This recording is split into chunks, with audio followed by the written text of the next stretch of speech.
What's up? This is your boy KC. Raw is 3 fucking hours. You expect us to sit through half of a roster for 3 hours? You know what grinds my gears, man? What the hell? Pokemon. This Pokemon Go app that everybody is into is making people lose their minds, making people stupid. As I said before, I am a big guy, and it's not funny having your ass sucked into a chair like a vacuum. It's that time of the week again. Time for another top 10. Anime otakus, it's that time again. Video game portion of my show. Jarek. This guy is a straight up Kano clone. He has all of Kano's moves. Dragon Ball debunked. People who pretend to be nice. That in front of people, they're smiling it up. Hello, how you doing? Blah, blah, blah. The wrestling match of the week. The game of the week, is it worth it? The anime of the week, is time to talk about some more Dragonball Super. Like, comment, and subscribe.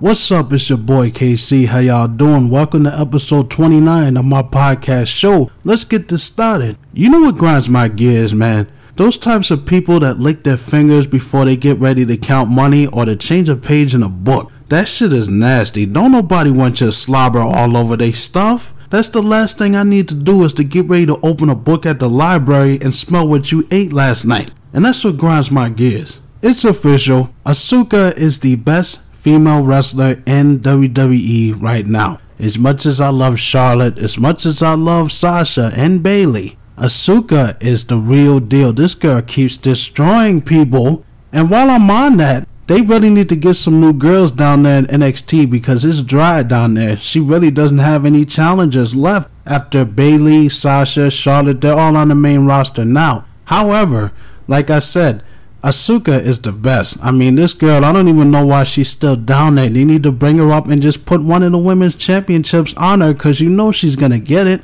The girl kicks ass. Jaime Noble has been stabbed, and that just sucks. He got into a fight with this one guy who swears that he cut him off. He jumped out, his friends jumped out of the car and stabbed Jaime in the back twice, and that's just sad. I hope that the guy is alright. I hope he gets back on his feet.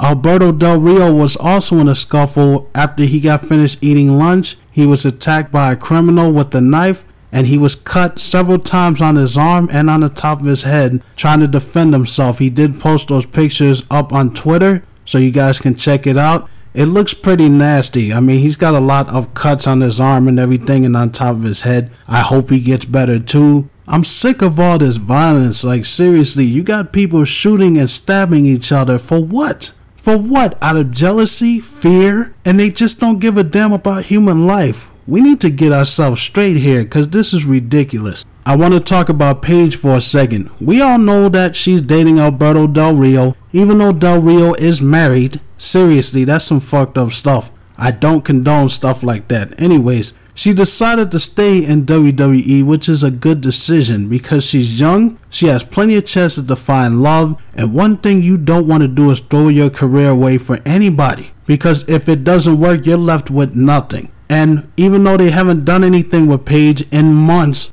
it's still a huge opportunity for her to even be in WWE right now, because that's where people strive to get to. AJ, even though he was in TNA, he's in WWE. That's where the end plan is. I think he will retire in WWE. That's my personal opinion. But I think Paige made the right decision. And speaking of Paige, she's in the wrestling news once again. She has been suspended again for failing the willingness policy. This time she's gone for 60 days, 2 months. I mean, seriously, I'm not jumping to conclusions here. I love this girl. I think she's cool. You know, I ain't got nothing against her. But this is getting out of hand now. Like, seriously, she did take to Twitter and she said something along the lines of, don't get prescriptions or doctor's notes because it doesn't count. That implies that maybe she was taking something that she was prescribed to take, but we'll never know because WWE will never tell us. So I just hope that baby girl lands on her feet, because this is not looking good for her at all. I mean, she just came back and then she gets suspended again. The whole situation with Del Rio and everything that's going on there, she's really going down a bad path, and I hope that she can snap back before it gets too bad for her. Once again, Vince McMahon shows us just how petty he can be. Sometimes I think that there's a little moody 15-year-old girl that runs WWE, because Vince McMahon does a lot of shit just to get back at people just out of spite. We've seen it with situations with Jim Ross, how he's treated Jim Ross, making Nikki Bella the longest Divas champion and making us suffer through hell just so he wouldn't have to deal with AJ Lee anymore. Making Randy Orton the youngest world champion just so they wouldn't have to mention Brock Lesnar anymore. So we know Vince McMahon is petty. And what's the latest thing that he's doing? We know that Cody Rhodes made his debut along with his wife in TNA. He's not allowed to use the Rhodes name. Explain to me why. Why? At what point did Vince McMahon trademark that name? Dusty Rhodes has been using that name for decades, long before he went to WWE. Now I know they own WCW and NWA. We all know that he bought that company, but come on, let the boy use the name. That's what we know him as. That name has been in his family for years and years and years. What is the harm in him using it over in TNA? Are they really that butthurt that the guy asked to leave? Seriously. Cody Rhodes is the boy's name. We know their last name is Runnels, but that wrestling name is Rhodes. Let the boy use it. And it's funny that they're letting his wife use the Rhodes name, but he can't use it. Come on, man. It looks like Becky Lynch has been bitten by the injury bug. She posted a picture of herself on Twitter laying in a hospital bed with the thumbs up saying thank you to all the fans and that she promises she will be back soon so that she can defend her title. And I hope that's implying that it's not too serious, because that's the last thing that she needs, is to get injured and to have to give up the belt that she worked so hard to get. This is her chance to shine, and I want to see her do it. And I hope they don't get too hasty and take the title off of her. They said that she would be out until the end of October, so that's not 30 days if the 30-day rule even counts anymore. Does that even count? That if a champion can't defend their belt within 30 days, they should be stripped unless your name is Brock Lesnar? I think it still counts, but if it does, then Becky should keep that belt. Especially if the injury is not that bad, because the last thing I want to see is her being dumped out of the picture and being relegated to chasing the title once Nikki Bella gets it, because we all know what's going to happen. It's just like any of your shots before you start school. You might as well get it done and over with. She's going to get that belt. As long as she's dating Superman, that girl is golden. But doing some serious repressing, I'm not going to pay attention to that. Becky, get better, get back on your feet and go back in that ring and kick some ass. That's from a fan of yours. I gotta talk about that fantastic match between Dean Ambrose, AJ Styles, the champion, and Super Cena. You know, I gotta say, I have enjoyed the build up to that match. John Cena, I gotta give him credit where credit is due. The guy has been on his A game with the promo work. I've actually enjoyed everything that the guy was talking about because it was true, a lot of the stuff he was saying. And there was no cheesy lines in there. There was no crappy dialogue and the jokes and all that. It was all seriousness. And I actually got into it. AJ, again, pulls out the win and retains his championship as he should have. But he beat Cena again for the third time. John Cena is getting that title. Seriously, John Cena is going to be the one to beat AJ for the championship. Because after seeing that, I already see what they're trying to do. Because John Cena has been pinned a hell of a lot of times in the past couple of months or so. He's been pinned by Dean Ambrose. He's been pinned by AJ 3 times. John Cena is getting that title at WrestleMania, or maybe even sooner than that. Because where else is there to go? Unless Cena gets injured, which I pray that he doesn't, because I would never wish anything like that on anybody. And people who do, y'all need to go to hell because y'all got problems. And that's one of the biggest matches that they can get out of WrestleMania between these two. AJ Styles, who started in TNA and was the face of TNA, coming over to WWE, taking over as their champion, their main champion. Sorry, KO. AJ is the main champion. Going up against Ivan Drago, who's been on top for over 12 years. Now, this is how they should book this thing. Because John Cena is involved, you know the fans are going to act the way that they act. They're going to boo him, they're going to cheer him, you know, the mixed reactions. We need to do this. You guys should keep them apart. AJ has already beaten Cena 3 times. Let AJ go on to defend his title against easy challengers, you know, to keep his title. You know what I'm saying? Keep the belt on this guy until WrestleMania. Meanwhile, on the other side, you got John Cena, who's constantly doubting himself. He's like, I can beat everybody else, but I can't get the job done with AJ. And it starts eating away at him. Kind of like what Shawn Michaels did when he tried everything he possibly could so that he could face The Undertaker again at WrestleMania 26. it begins to consume John Cena. And I'm probably going to kick myself in the ass for saying this, but let John Cena win the Royal Rumble. That's his chance to go on to fight AJ, and he will win the title at that WrestleMania. I'm sorry, that's just how it's going to be. I don't see it any other way. But the worst thing you could do is let these two continue to feud with each other in the next couple of months, because you can't keep beating Cena. There's only but so many times you're going to beat him before he gets his comeback. So we don't need to end this early, so keep them apart. Let AJ do his thing. It is official. Paul Heyman and Brock Lesnar have issued a challenge to the one and only Goldberg. And Goldberg will be on Raw next Monday to answer the challenge. Now, how do I feel about this whole thing? I kind of have mixed feelings right now. I have mixed feelings about this whole thing, because there are some people that love Goldberg and there are some people that hate him. I love Goldberg. I loved when he was back then in WCW, when he was dominating everybody. He beat every big star that WCW could produce and every big star that came over from the competition, WWF. He beat Hogan, Luger, Flair, Sting, Scott and Rick Steiner, Hall, Nash, Kurt Hennig, Bret Hart. He beat all the biggest stars that you could think of. So when WCW went down, Goldberg went to WWE and beat The Rock in his first match. The Rock, one of the biggest stars in that company and still one of the biggest stars today in that company. He beat Triple H for the World Championship. Even though it was a month too late, he should have won it in the Elimination Chamber. He did win the title and temporarily gave us a break from that god-awful reign of terror that Triple H was having during that time. So thank you, Goldberg. He goes on to beat Brock Lesnar at WrestleMania 20 and has one of the worst matches in WrestleMania history and quite possibly that company, period. Because both of them knew that that was their last match. They were both leaving. Brock was going on to do something else because he was tired of traveling the road and he was all beaten up. Goldberg got out of wrestling. So Goldberg has been out of the ring in over 12 years, almost 13 years. That's how long it's been. So that other side of me is like,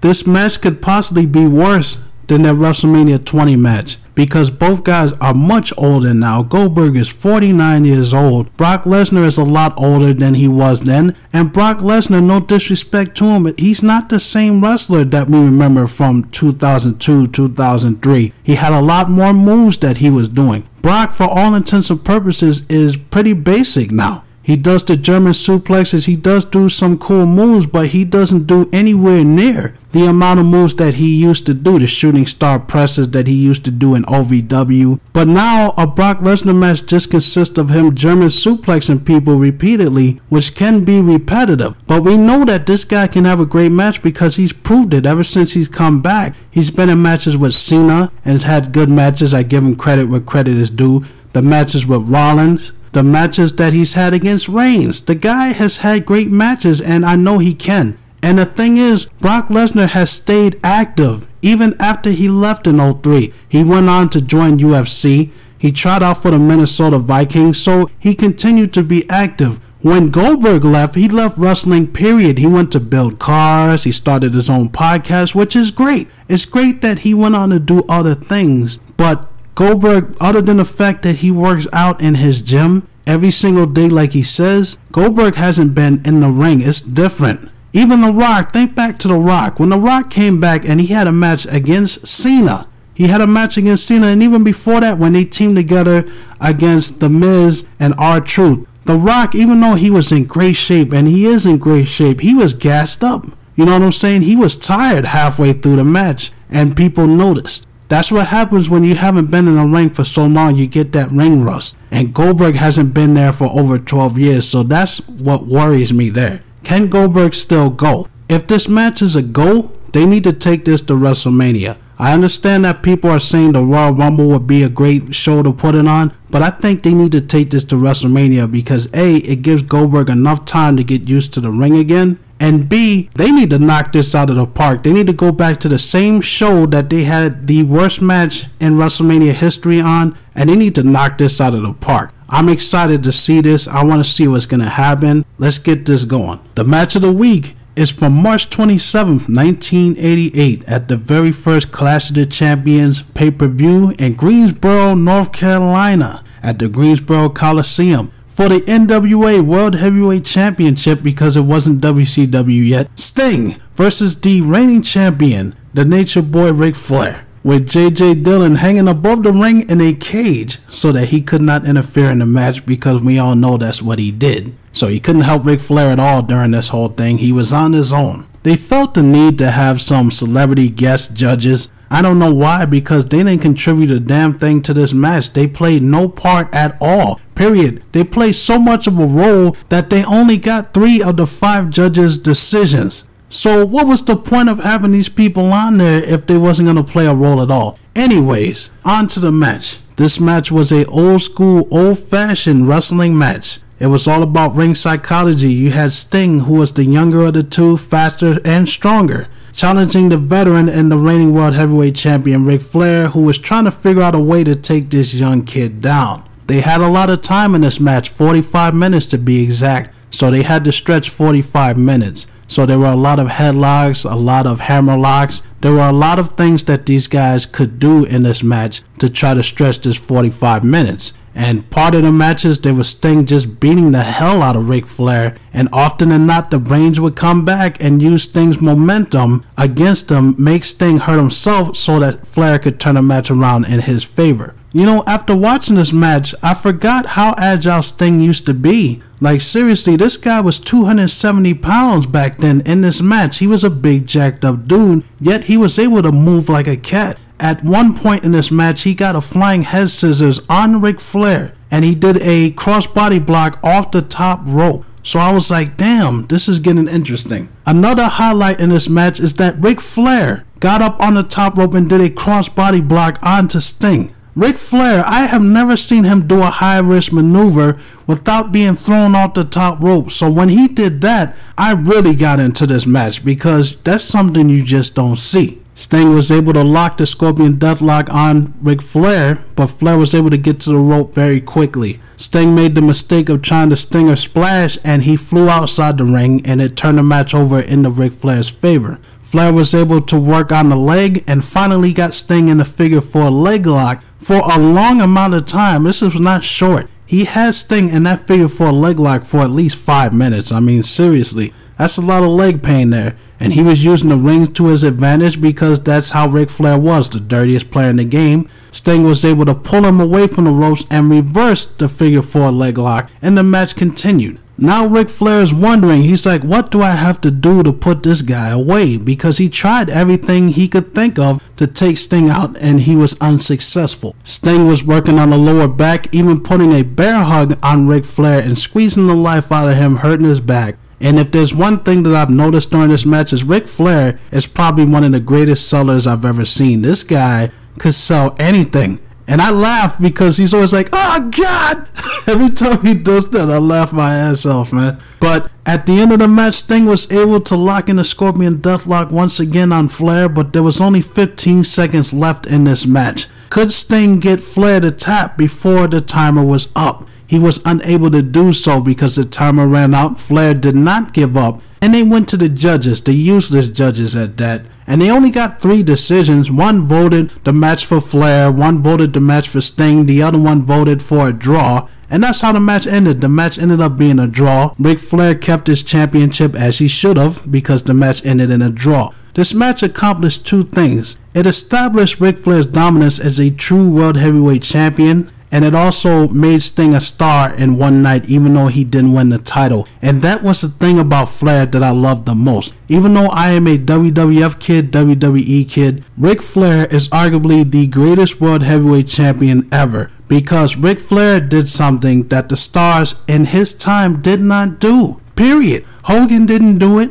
Warrior didn't do it. Savage, as much as I love the guy, he didn't get a chance to do it because he didn't have challengers like that. Undertaker didn't do it because Undertaker beat everybody. He didn't sell anything. So no disrespect to him, that was his gimmick. But Ric Flair put his opponents over in a good way. He made his opponents look good. He built them up to make them credible challengers. So even when they lost, they were able to come out of the match a star. And that's what makes Ric Flair the greatest world champion, period, because that was a Flair thing. Ric Flair would talk up his opponents. He would talk about their accolades. He would talk about what made his challengers so great. You would think that the United States Championship or the television championship was on par with the World Heavyweight Champion if you talked to Ric Flair. And that was the great thing. He was able to balance out being a despicable heel and making other people look good at the same time. And you can't teach that. And the only other guys that I could think of that actually did that while I was watching wrestling, one was The Rock, because The Rock did it for Goldberg when he came in. He did it for Booker T when Booker T won that Battle Royal and he went on to get buried at WrestleMania 19 by Triple H. He did it for Brock Lesnar when he dropped the championship to him and helped make Brock a legit star and a champion. And he also did it for the next guy I'm about to talk about real quick, and that is Mick Foley. Mick Foley is another selfless wrestler because he made Triple H look like $1 million in 2000, getting him over as a main eventer. He did it for The Rock as well when The Rock wasn't quite there yet, but he was on his way. Feuding with Foley made The Rock a star. It broke him out of the gate. He also did it for Edge. He did it for Randy Orton, and the list goes on. And Ric Flair was the one who started that trend. I'm sorry, I strayed too far off topic here. Will you enjoy this match? It depends on what type of wrestling fan you are. If you're an old school wrestling fan, you'll definitely appreciate it because of the psychology and the old school wrestling, the catch as catch can style, back and forth style, babyface versus heel. But if you're a new school wrestling fan and you've seen all this high flying, death defying stunts that we see now, you probably won't like it. But I urge you to go back and to watch these matches that paved the road for these guys that you see on TV now. Because before all this stuff was done, you had these guys tearing it up in the ring. And that's why this is the match of the week. Sting versus Ric Flair for the NWA World Heavyweight Championship, March 27th, 1988 at the Clash of Champions pay-per-view. Time for the video game portion of my show. The game of the week is a game called Arcana Heart. It's a 2D arcade fighting game that nobody ever seems to talk about. I actually got a good look at this game and it looks really cool along the lines of Marvel vs. Capcom. This is a rare fighting game because it's all girls. It is a all-female fighting game. And it actually kicks ass because it came out back December 22nd, 2006 for the PS2. This game introduced the elemental alignment, which determines which special moves you'll be able to use. I like that feature. And because it is an anime game, you have a lot of girls that are over-sexualized and there's a lot of humor in it because, hey, it's anime. If you've never picked up this game, I suggest giving it a try. You might like it.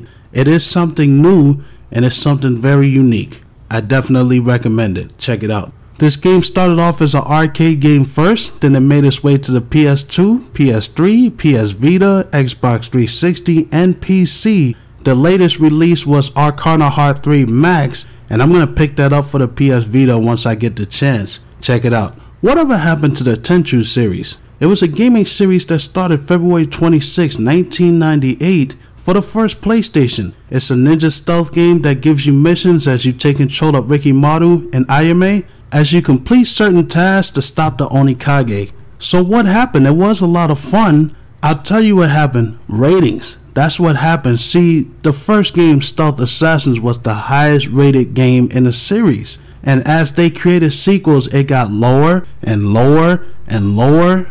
They went from the original one being 84 down to the one for Nintendo DS, which was Dark Secret. That was a 34. That's how low the series got. I mean, damn, even the one that I have for PS2, Fatal Shadow, that was a 64. Even though I thought that game was fun as hell, I enjoyed playing it, but the ratings were bad. And the last game to be released for this series was Shadow Assassins that came out for the PSP and the Nintendo Wii. And boy, that game was a piece of shit because it didn't know what it wanted to be. Okay, you start off in third person when you're doing the missions and stuff, but when you get to the sword fights and the battles, you go into first person. And it sucks. It's horrible, man. You just see a floating sword and you have to fight every enemy that way. I'm like, why can't you just sneak up on people and stealth kill them like you did in the original? That's what a ninja does. This is not a samurai game, and naturally it flopped. And that was the last game to come out back in 2009. That's how long ago it was, which was the same year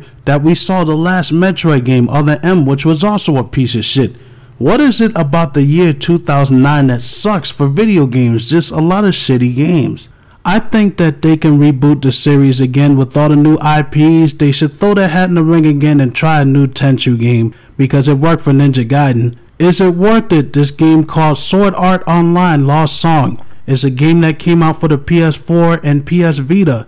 It's one of those action RPGs just like Tokiden, Monster Hunter, God Eater, Phantasy Star Portable, etc. That genre that I love a lot. I gave this game a chance. I picked it up, and when I played it, the game is beautiful. The game has great graphics. It has great music and colorful characters, but it's boring as hell. It's bland. If you remember when I was talking about Final Fantasy 13, I got that feeling when I picked up this game. Like, you just do the same missions over and over again. You just go to these dungeons, you have to find keys, you fight the same enemies over and over again. The special moves really aren't that great, and they do give you a creative character thing that you can do, but it's extremely stripped down. You're not able to do much of anything. You can only choose between 3 different classes. You don't get to customize your character that much other than the hairstyle, hair color, skin color, and the weapons that they use. Is this game worth it? If you're a die-hard fan of this anime, you'll pick up just about anything that has to do with the series. Me personally, I haven't seen it yet. I'm working my way up to it,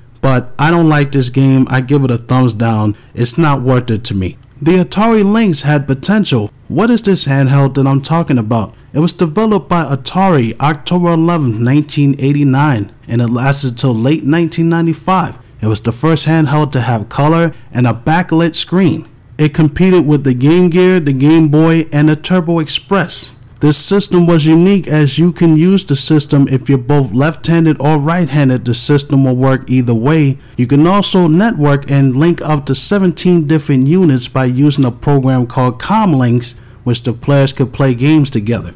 By 1990, the system sold 500,000 units in the US alone. By the end of 1991, they sold 800,000 units, and by the end of 1995, they sold 7 million units. What happened to this system? Naturally, there were some complaints about it, that the system was too bulky, the battery life was too short, only lasting 3 to 5 hours, which was a lot shorter than its competition, the Game Boy and the Game Gear, not to mention the price, which was a lot more expensive than those two handhelds. So they developed the Atari Lynx 2, which was a lot smaller, thinner, and it cost $99. So why did they stop developing this system? What happened? I'll tell you exactly what happened. The Atari Jaguar happened. Since the Super Nintendo and Sega Genesis were dominating the video game market, and you could add the TurboGrafx 16 to that list too, because it was out there.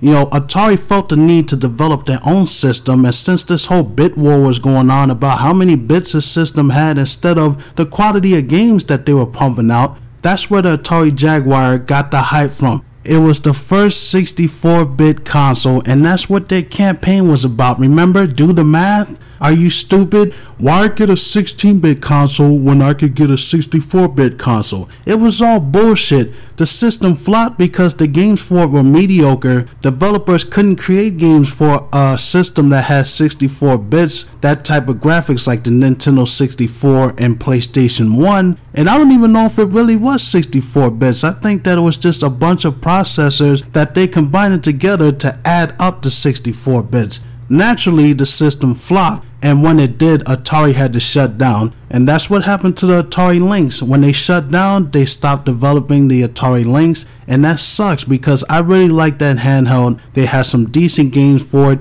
Not a lot of third-party companies to help them, but they did have a decent amount of games that you can enjoy, and it sucks that a lot of people don't know about it because it was discontinued thanks to the stupid decisions of Atari. If you ever come across one online that you can afford, pick it up, you might like it. Anime otakus, it's that time again. The anime of the week, since it's the month of October. I thought I would pick an appropriate one that was released this month. And what better than to start with an anime that was released October 10th, 1992. Yu Yu Hakusho, one of the great classics in anime. The story follows Yusuke Urameshi, a young troublemaking teenager who always cuts class and has a drunk mother at home. He defends himself every single day by kicking the shit out of a lot of characters that you see throughout this series. He dies in the very first episode and ends up meeting Botan, who is essentially the Grim Reaper. And I didn't know the Grim Reaper looked that damn good. I mean, seriously. Cause if the Grim Reaper looked like Botan, every dude would be dragged down to hell, and that would absolutely suck. He dies trying to save a little kid from being hit by a car, but finds out that the car would have missed the kid, so he died for no apparent reason. He also gets a chance to come back to life by getting an egg that he's supposed to protect with his life until it hatches, and it'll bring him back to life. At first, Yusuke says, I think I'll stay dead, cause he feels that everybody hates him until he goes to his own funeral and finds out that there were people that indeed cared about him, like his rival Kuwabara, his love interest Keiko, and his mother, of course. Once Yusuke comes back to life, he's trained by the Master Genkai and gets powers to become a spirit world detective or underworld detective if you're watching the Japanese dub, along with his rival Kuwabara, who is a spirit sword wielding thug with a good heart. Is this a pattern that we're seeing here? Along the way, they meet their friends Hiei and Kurama. Kurama is a demon that was badly injured and fused his body with the unborn child that was still in the lady's stomach, making the child a half demon, half human. Hiei is a fire demon that was born from the Ice Maidens, the only male to ever be born from that group. He wields a katana with super speed and super strength. He also has an eye on his forehead called the Evil Eye, which can give him different techniques such as hypnosis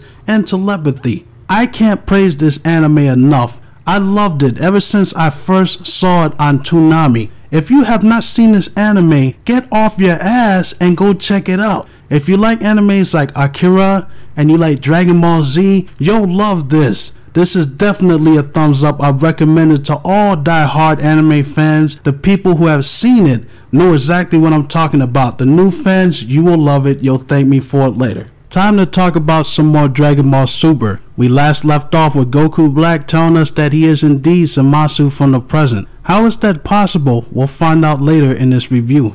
Goku, Vegeta, and Trunks are battling Goku Black. In the middle of this battle, Goku asked, if you're Zamasu, then who's the other guy? Because I saw him die. I saw Beerus kill him. And it turns out that this Zamasu that we see here is from Future Trunks' timeline. He is that timeline's Zamasu. After Zamasu lost in the battle against Goku, we see him going to Suno to ask about Goku and the Super Dragon Balls. He uses those Dragon Balls to become immortal and then he destroys them. He also uses the Earth's Dragon Balls to switch bodies with Goku, and he shows up to Goku before Trunks went back to the past. So Goku didn't even know about Goku Black and Zamasu. He kills that version of Chi-Chi, Goten, and Goku and snatches Goku's body. So that's how that all happened. So that's how he became Goku Black. So because Future Trunks came back to the main timeline again, he creates a fifth timeline where all this other stuff happens. Zamasu kills Gowasu,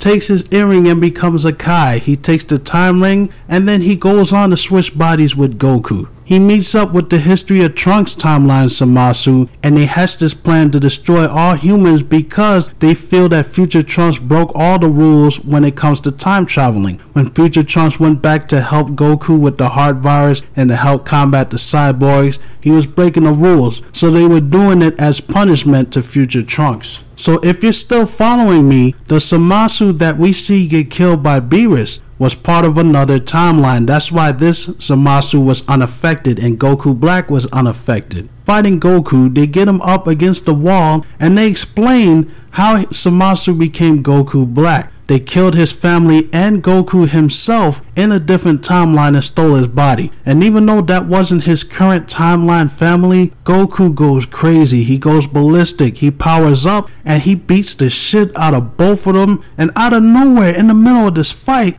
Black catches Goku's fist and blasts a hole straight through Goku. And he uses the Sonic Blade to puncture Goku like he's a pincushion. Our hero goes down. When have you ever seen Goku get his ass handed to him like you seen in this episode? In the middle of this whole thing, Vegeta saves Trunks. Trunks stands up, he's like, I'm gonna fight him. Vegeta says he's nowhere near strong enough to take on this guy, but Trunks doesn't listen. He goes to fight Black and he holds his own until Black blasts a hole through Trunks' stomach. So they lose the battle once again, but it's not over yet. Trunks gets so mad he begins pounding the ground and powers up to enormous proportions, unleashing a new form where his eyes go white. He's surrounded by a yellow aura with blue lightning, and it looks really cool. We don't know what the name of this form is yet or how powerful it is until we watch the future episodes. Now I have one knock on this whole thing, and I'm kind of tired of seeing new Saiyan forms. Seriously, every time Goku and Vegeta get their asses whooped, they somehow pull out a new form that destroys the enemy,